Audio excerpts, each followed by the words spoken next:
Alors donc c'est un projet d'établissement pénitentiaire, c'est une maison d'arrêt qui accueillerait 472 détenus, donc qui sont des détenus soit en attente de leur jugement, soit condamnés à des courtes peines inférieures à 2 ans, avec donc un projet qui s'articule autour de 4 bâtiments d'hébergement, tout un ensemble de bâtiments pour les activités de réinsertion des détenus, de formation ou d'activités professionnelles des détenus en détention. Dans quelques semaines vont commencer des travaux de viabilisation pour raccorder le site aux différents réseaux d'assainissement, d'adduction d'eau potable, de raccordement électrique ou de télécom.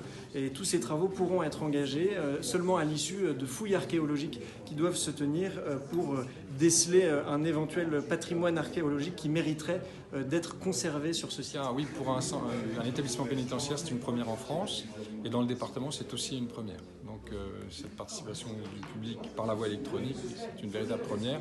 Il n'en reste pas moins que pour ceux qui n'auraient pas accès à Internet, au support électronique, il y aura des dossiers papier qui pourront être consultés, notamment à la mairie de Lavaux par exemple. Derrière, il y a un enjeu quand même pour l'économie de ce territoire, c'est plus de 100 millions d'euros d'investissement, ce sont 280 personnels pénitentiaires qui vont y travailler, qui viennent avec leurs familles, leurs enfants, qui vont se scolariser sur place dans l'agglomération.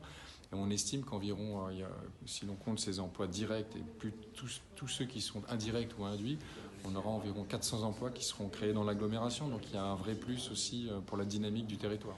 Notre rôle, puisqu'on est deux garants, notre rôle sera de veiller au bon déroulement de cette participation du public. Donc ça s'inscrit, je dirais, à différents niveaux de la procédure.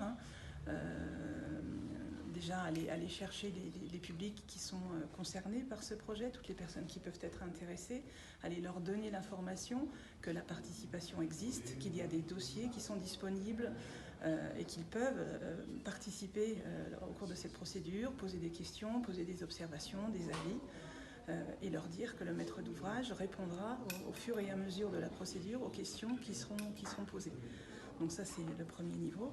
Et le deuxième niveau, je dirais, c'est de s'attacher à ce que les documents qu'on vous a présentés tout à l'heure soient le plus complets possible, le plus transparents et accessibles possible au public. Et notre mission se terminera par une synthèse. Donc on fera une synthèse de toutes les observations, de toutes les questions qui vont être posées sur le site internet dédié à cette procédure. Et on fera également la synthèse des réponses du maître d'ouvrage avec éventuellement les évolutions que le maître d'ouvrage pourra proposer au vu des observations ou des questions qui auront été faites. C'est la première PPV avec garant sur un centre pénitentiaire. Voilà, l'Aube innove. Pour Clairvaux, il n'y a pas de lien entre la fermeture de Clairvaux et l'ouverture de la maison d'arrêt de Lavaux.